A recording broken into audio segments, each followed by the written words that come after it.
15 Wise Lessons from the Stoics. Change what you can. Forget the rest. The single most important practice in Stoic philosophy is differentiating between what we can change and what we can't, what we have influence over and what we do not. As Epictetus wrote, the chief task in life is simply this: to identify and separate matters so that I can say clearly to myself which are externals not under my control, and which have to do with the choices I actually control.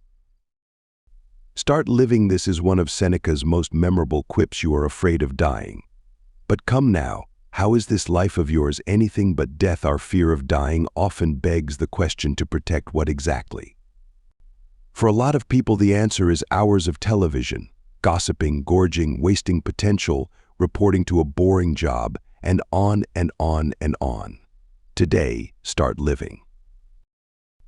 Know when to stick and when to quit. Think of those who, not by fault of inconsistency but by lack of effort, are too unstable to live as they wish, but only live as they have begun. Seneca. Pause and be grateful. Think of all the things you can be grateful for today. That you are alive, that you live in a time primarily of peace, that you have enough health. As Seneca wrote to his friend Lucilius, in all things we should try to make ourselves be as grateful as possible. Remember that you can't be broken. Someone can throw you in chains, but they don't have the power to change who you are.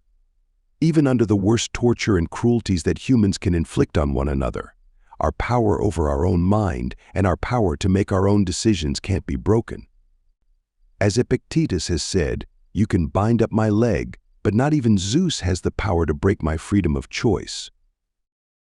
Always love. Here's Seneca quoting another Stoic. Echo says, I can teach you a love potion made without any drugs, herbs, or special spell if you would be loved. Love. The Beatles put it pretty well a few centuries later. In the end, the love you take is equal to the love you make.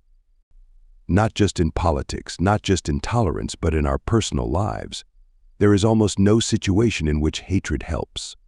Yet almost every situation is made better by love.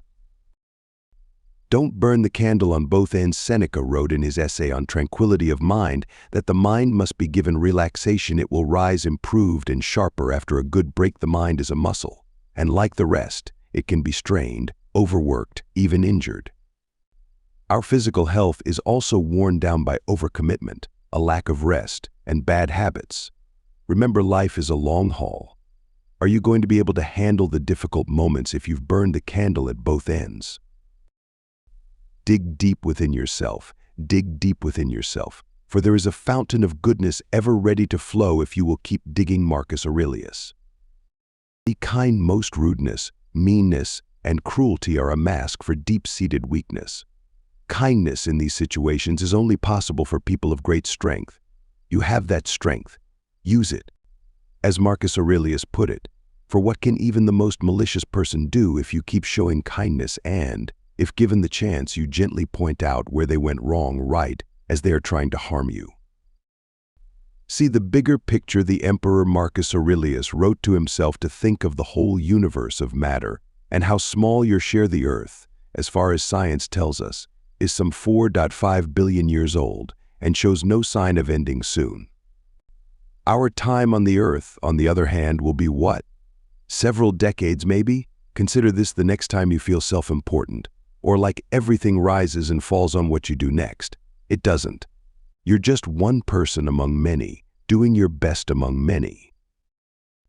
Become good now. Don't behave as if you are destined to live forever. What's fated hangs over you. As long as you live and while you can, become good now. Marcus Aurelius.